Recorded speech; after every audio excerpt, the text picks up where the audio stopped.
freedom farming refers to is basically the more you interfere, the more input you put into your farming adventure, the more you're not free to observe and let nature do its thing.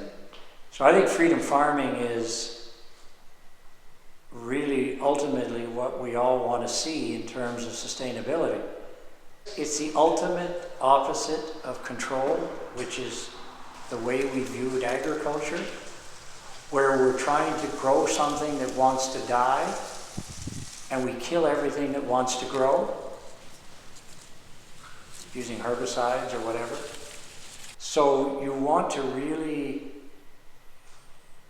just let each piece of land express itself, and your job is to try to give it the flexibility in terms of genetics that it couldn't do on its own. See, nature takes 1,000 years or 10,000 years to develop its genetics, right? If you look at a forest here, it's not the same as it was 100 years ago. This island was probably 100% trees 100 years ago. Now it's maybe 5%. And most of the trees that were here 100 years ago were cut down, especially the ones that provide food, right? So what I would like to see in my freedom farming definition is I would like to build up what was here before, but by bringing in species that nature cannot possibly bring here in the form of seeds carried by birds or stuff washing up from the river, an animal carrying it in, because we have too much population. You can't get this natural migration of genetics into a forest anymore. So my job is not free to begin with. It's more restoration. The ideal situation is to view it as a recreational space instead of a workspace. That's what freedom to me means. You still having fun? I'm having incredible fun. About willows. They grow like a weed in water. I mentioned this at the last workshop, but there's a guy in Nova Scotia who cuts back the willows to the root system every year and harvests the top part as a type of mulch / lumber. He can reharvest every year. Dynamic. Ken likes cone alders from a permaculture perspective. He'll probably talk a little bit about it on his way down. They fix nitrogen in their root system. Does anybody have any questions about these trees here, the hard nuts? Yes. Why are they planted so close together? Because Ken doesn't care. What hard nut shells look like. You see one on the ground, you can pick it up. Really? They haven't dried out yet or rotted, so some of them are pretty tough. Crack it open. Maybe this is... Oh. What are these again? Hard nut? Butternut? Oh, I don't think this was a hard nut. I think this was a different tree. That's butternut. Yeah. The hard nuts look more like a hard. Yeah, those ones are more up there, but there are heart nuts in this line. I guess he mixed in other kinds too. But anyway. What is that then? I think it's a butternut. Trees in this line are juglands. They're all producing on the ground around them juglone, which is allelopathic, which means that it's supposed to inhibit other weeds. But as you can see, it doesn't really inhibit too much. High bush cranberry. Very cool.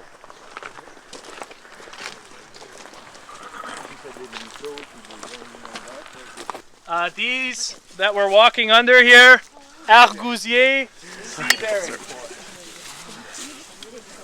You can give it a try. They might not be that right. This is a standard cherry tree. I believe it's a sour cherry. Yeah. Small cherries or normal size? About that big. So a little bit larger than a dime. Between a dime and a quarter, well, I guess a nickel. Can anybody tell me what this is? And I think you came to the workshop last time, so you know what it is. Pawpaw tree. No, not a pawpaw. Papa's look smaller. Who said chestnut? Yeah, lucky winner. You get to pick up one of those shells. Go wild. So don't, because we didn't have you sign a health waiver. So. They're very prickly. This is a native or a hybrid with the This is a hybrid with Chinese. Now, all the shells are empty. If there was a nut, it would be extremely obvious to see because they stand out quite vividly. I remember I was walking by, I picked them up. Unfortunately, it's quite obvious for the squirrels as well. Yeah, see this one, what happens is the squirrels will go and knock them down before they're ready, which sucks because they don't actually crack and you don't actually get anything from them and you lose yield. How old? 30 years, 40 years? This, I believe, was just before my time, so easily 30. And this is seedling. Okay.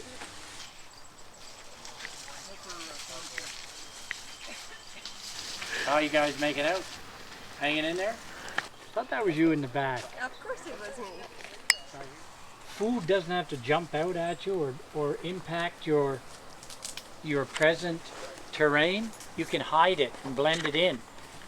The history of where I'm sitting, this was a swamp when I bought the farm 40 years ago. Behind the barn was swamp, and all along the front was stone landfill and 3 open wells. And nothing but scrub brush from here down to the other end. Now, what do you do when your farm main building, the farmhouse was up there. The original experimentation I did was right here in that kind of 1 acre behind the farmhouse. And you will notice that I started out with great apprehension. I didn't know if I could actually fill these fields up, so I did it slowly. But if you look over there on the other side to the left, you'll notice big tall trees. Those are black walnuts. I started those 30 years ago, and I put them 1 foot apart, the seeds. And you'll notice that some of the trees are 50, 60 feet high and 1 foot apart. Now the experts told me I'm supposed to put 50 feet between black walnuts. I put 1 foot. I got it wrong. But the trees somehow talked to each other and didn't agree with the experts and taught me a lesson. Everybody asks me how far apart should I put the trees. Freedom farming, we don't care. We just stick them there everywhere together. And guess what happens? They decide if they want to grow. They don't like where you have them, they won't grow or they'll bend to find the sunlight. All those trees over there, we've got huge big saw logs because the trees decided they'd go up together and find the sunlight. So you got these 50-foot trees producing black walnuts, the kind that I brought down for you, and 1 foot spacing. When they get bigger, I bet you their trunks are going to touch. And how did they do that? Well, obviously the roots communicate with each other and the top of the tree. So those roots are going down and they're saying, hey, you take the nutrients there, I'll take them there. Now you may say that sounds funny, trees talking to each other. But now it's been proven scientifically. One of the universities, any of you heard of this research? They've proven that plant roots actually talk to each other. So we've got to start realizing that, these things here aren't dead. When you call them a piece of crap, they hear it. And when you treat them like crap, they'll treat you back like crap. So just let them be a tree. This is a willow. Most areas in the cities won't allow it because they say the roots are invasive. Not really. They just like water. The only reason they go into the sewer mains is because there's water in there and there's a hole in the sewer main. So you want water and there's a hole in the pipe, go find it. They're smart. They're not invasive. So you got to start to respect trees a little more, and that's why this becomes something you can interact with rather than trying to control. So we have a willow. I left it here because this was the water table here is about this far under the ground. Okay? There's a little bit of sandy landfill from the land there to make it a little higher. But right here where if I go down a foot, there's water. And around the edge, this is heavy, wet clay. Pecans love that. As you go further up the hill to that little sandy knoll, the only one we have on the property, to where I have the chestnuts, I start putting in black walnuts, which can take heavy soil, but not quite as heavy. And then after that, it's all the heartnut walnuts, and then the chestnuts.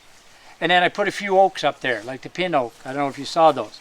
But I think oaks are a very important thing to look at, because oaks are indigenous to most of our area. And the oak savanna is a model with all the trees that gather around an oak forest. It's a model for us to mimic our permaculture farmland plantations after. So I like oaks. We've got bush cherries here. These are the Nanking cherries. But this takes shade. Somebody's asking about shade. Yeah. It's another shade plant. Pink blossoms in the spring. Very nice little cherries. Some people like them better than sour cherries. They're actually sweeter than sour cherries. But they're smaller than the big sour cherries or the sweet cherries. So that's another cherry.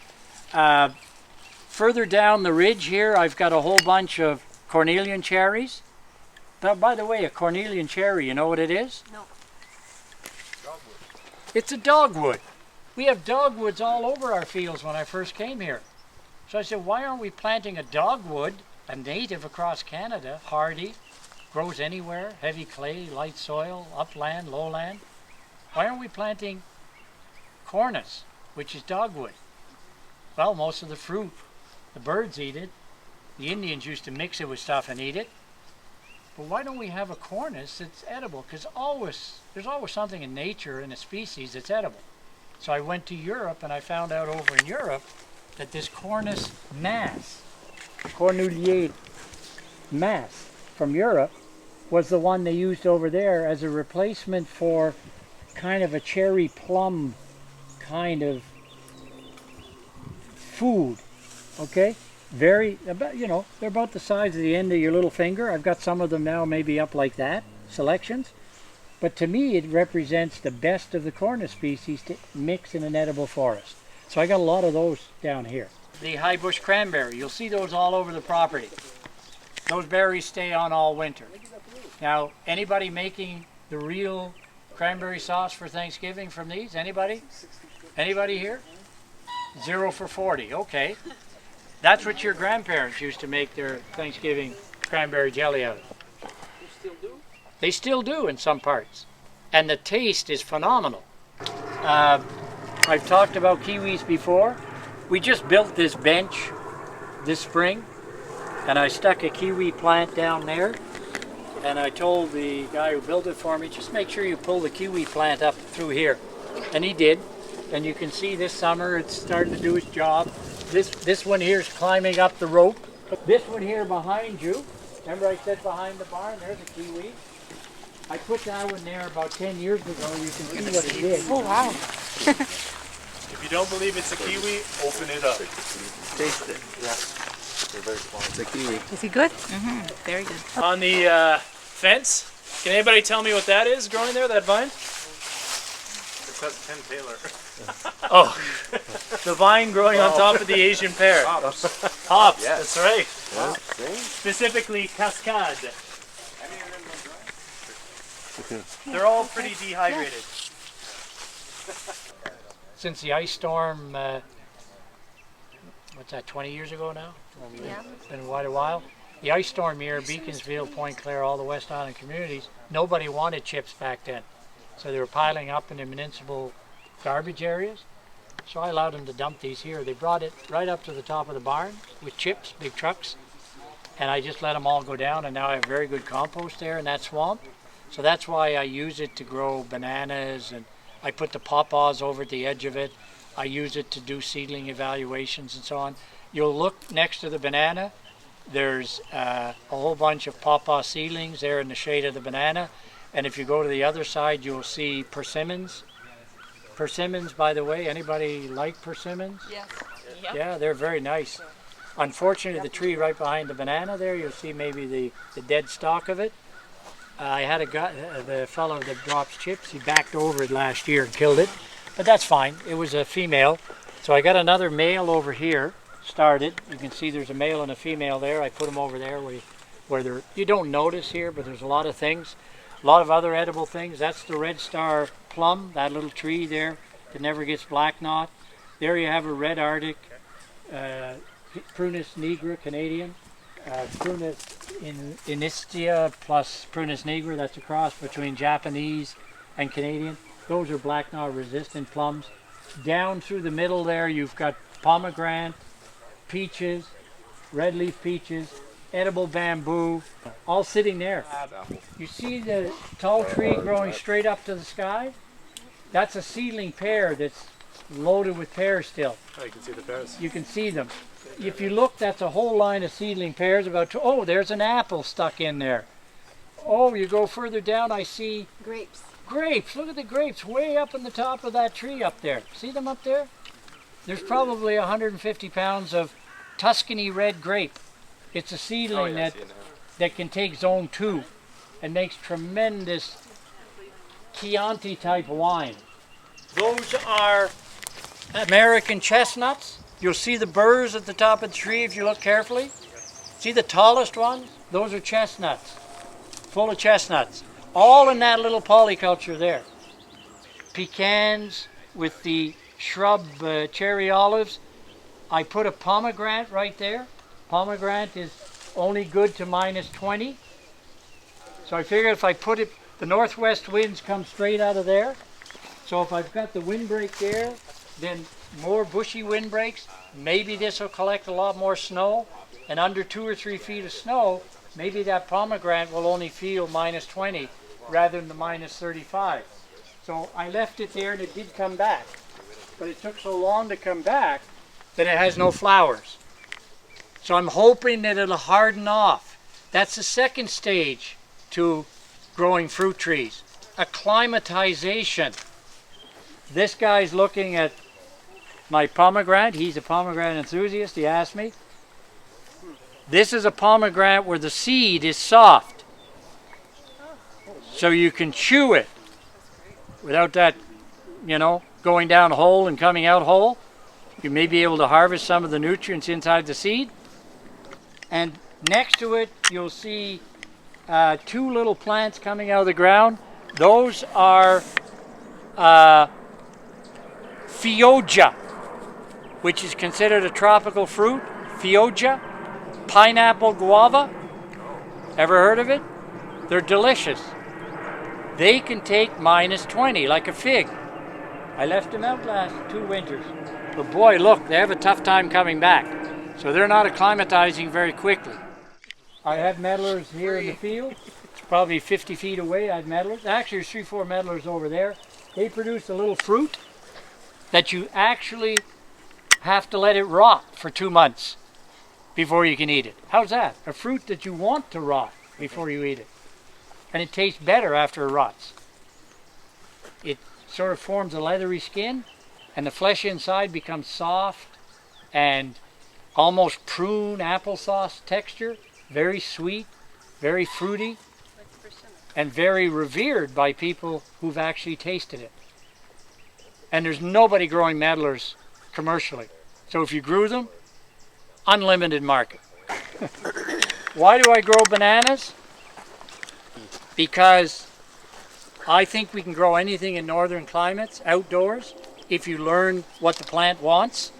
This one needs 12 to 13, maybe 12 months of heat, but we only get May, June, July, August, September, maybe 5, maybe 6 max of heat, plus 15 or more. So you got to bring it in for 1 winter and then bring it out again.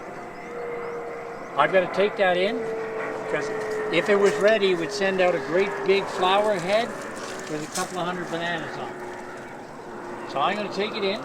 And you don't have to worry about it. These have done their job. All you want is the root down there. It's a perennial. This is going to die once the flower comes out. But look at this. 1, 2, 3, 4, 5, 6 babies. Bananas, because I like to taste bananas grown here in the north. But when these don't provide banana taste for me? Then you look right over there and you have the northern banana. See those droopy leaves? You can go take a look. Anybody want to see a pawpaw growing? Well, yeah. Oh, I'm God. pointing over there next. Point of interest. These droopy leaves are the pawpaw leaves. You notice how badly insect damage there is? How much fungus there is on them? That's because this plant is antifungal, antibacteria, anti-insect. The only one that can feed on the leaves is a swallowtail butterfly. Everything else doesn't have a system that can handle the chemicals in here, the natural chemicals. In the US, they're developing botanical pesticides from it, and they happened to throw it in a petri dish full of cancer cells, and it killed all of them. More effective than any of the other treatments we have now for chemotherapy. Each one of those fruit,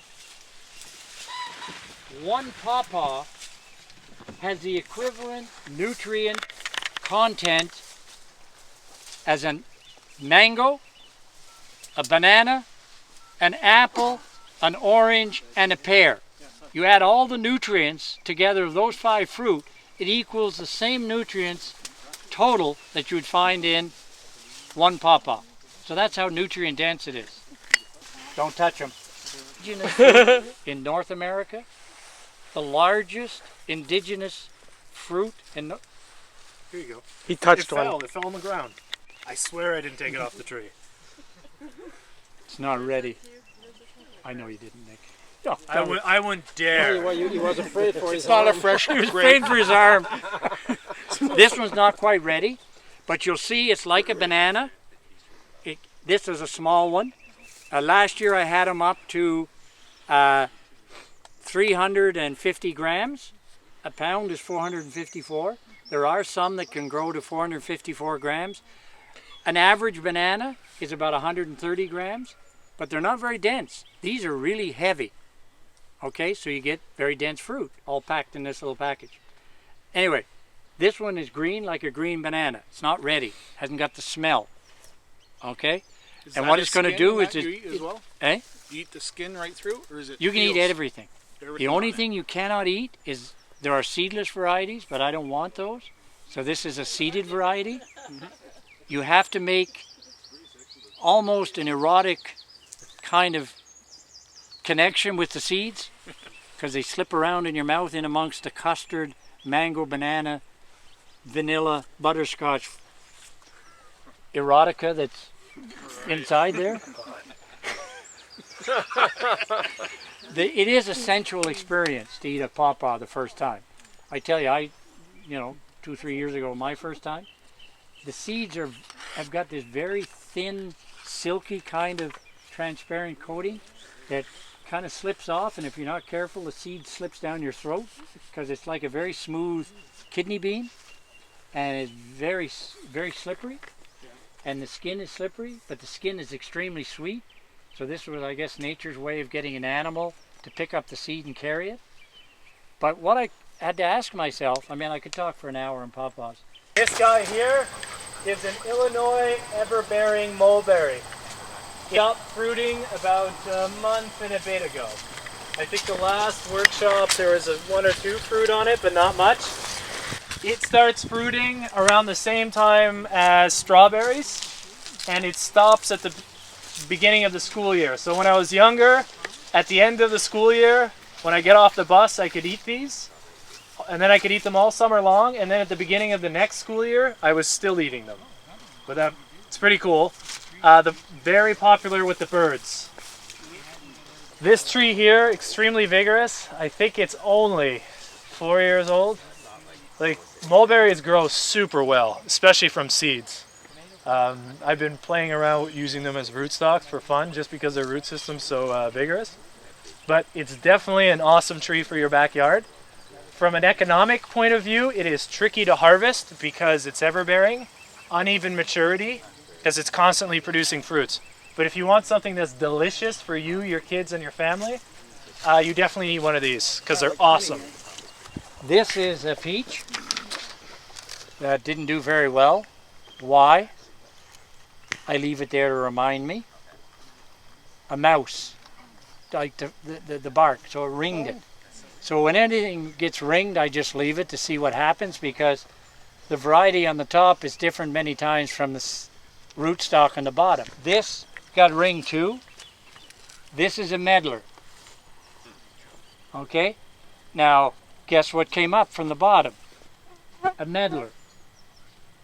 Because I had a meddler seedling. So I'm okay. This had nice sized meddlers on it. They all started falling, so I took them off last week. This here is a meddler that didn't get eaten off by the mice. And you can see that I put a guard on it because I want to save it. This is called, oh, geez, look at that. There's one there, still left. You know, the butt end of the apple. So Shakespeare called it the open-arsed fruit in his best Shakespearean language. It's what Romeo and Juliet shared as a fruit in that famous Romeo and Juliet play or sonnet, whatever you call it. That is the meddler from England. This one's called Royal. Is it bigger or smaller than the rest? No, it's like most of them. I can get fruit double that if I thin them. And these trees are very young, so I expect them to get a little bit bigger. But the skin is very russety or leathery, and it becomes like a, remember the old wine flask we used to use in your college days? It was a piece of leather and inside you put the wine. Well, that's what this is kind of like. You're aging the flesh inside a leathery skin. It becomes soft and succulent. But that's a meddler. Peaches here, a line of test peaches. And then behind the test peaches, just so you know, there's kind of good stuff here. There are jujubes there. That's it. The Z fruit. Ziziphus. Jujuba. You ever heard of jujuba? It's a relative of the date. Exactly. A very sweet fruit like the date. The Chinese date is its other name. There they are over there. You see those little feathery things? There's flowers all up and down them, but I didn't get them in very early this spring, so they're not going to produce any fruit. So Ziziphus jujubus. Then next to it I have another hardy nut tree, the not very, pistachio. Everybody likes pistachio? Yeah. Well, I'm working on those as well. The Japanese quince, there's a European quince, and down here you have the Japanese quince. Okay, here, look. Okay, here's Japanese quince. Okay, there's hundreds of them down here in the ground. So it's a shrub quince rather than a bush quince. There's an apricot crossed with a plum. It's what we call an aprium. And there you can see the persimmons there, still shiny. Persimmons there, persimmons there. And this is a pawpaw. This is one I got from the U.S. out of their research program called the Shenandoah. So I put it there in the chips and it loved it. What is that? Pin oak. I love it because it turns from green to red to a golden brown, and the leaves stay on all winter. You ever heard of winter ornamentals? Yeah, I started out with probably 100 chestnuts in here, and there's only 1, 2, 3, 4 that made it. The rest died of canker, so I know these are resistant. I mean, look at the size of them.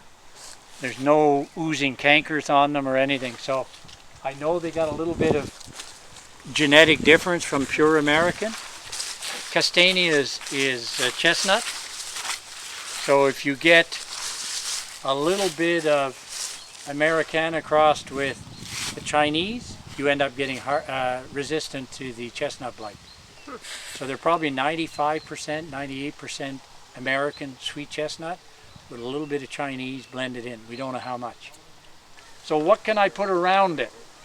Well, mint, perennial herbs and culinary herbs and medicinal herbs, but I wanted something edible, so I put in lingonberries. You ever heard of lingonberries? No. It's a ground cover that actually loves being down on the ground beneath a blueberry bush.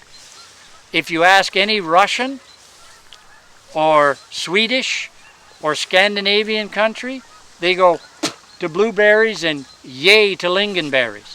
So if I have those nationalities here, I had a Russian lady last summer. She was gorfing down the lingonberries and didn't care about the blueberries. So if you want to see what they look like, they're little red berries tucked down in there somewhere. It was a seed that happened to fall there, and I let it grow. And this is a poor year for this tree. You should see it in some years. You can't see the friggin' branches. These are seedlings of the table apple pear, and you see they look a lot like it. All these are seedlings. If you want to taste them, you want to taste a Bartlett seedling? Anybody game for it? Bartlett? Bartlett seedling. Route to Bartlett. Yeah, okay. This is an Asian pear seedling. Yeah. This is a, I'm looking for very hard, late, red-fleshed apples. Nick, leave them on the tree though, those, eh? You know those hard red ones? Yeah. I want them to mature. They're not ready till about the end of October. You're lucky. Somebody got one? I had her try one. Too hard.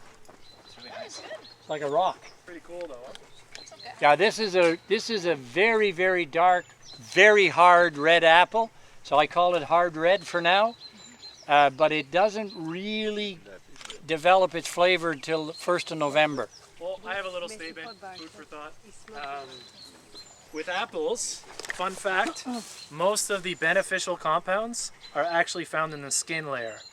And there has been research, actually in the lab I worked in, they were doing research on how these specific compounds in apple skins protect your heart and improve your cardiovascular health in various ways. Apple a day keeps the doctor away. Keeps the heart condition away. Exactly. You can see they're saying, please pick me. Just one, just to taste it. And I want the seeds. Any tree you want, any Taylor apple pear you want.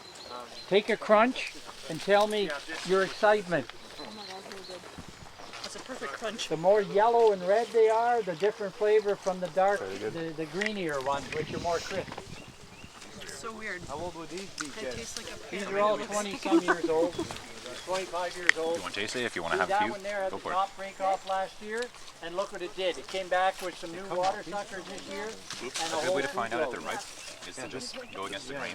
Ask a question. Okay, you see the brown ones at the back? What do you think those are? Asian pear? If this was Taylor apple pear, what was that one called from Korea? Kenko. Kenko. She's the winner right here. What did she get, Nick? What do you think? Oh, she gets a Kenko. That worked out. And now, aren't you amazed that there's no insects inside them? Yeah. A little bit of sooty mold on the ones down that broke down into the soil, but look at the ones up there where they're supposed to be. How many insects damaged? Not sprayed, not fertilized, not watered. Look at the foliage. What does that tell you? Do you think I'm faking this? Are you amazed? Are you going home and plant some? Yes. Yes. Fine. That's all I wanted to hear you say. I'm finished for the day. That's it.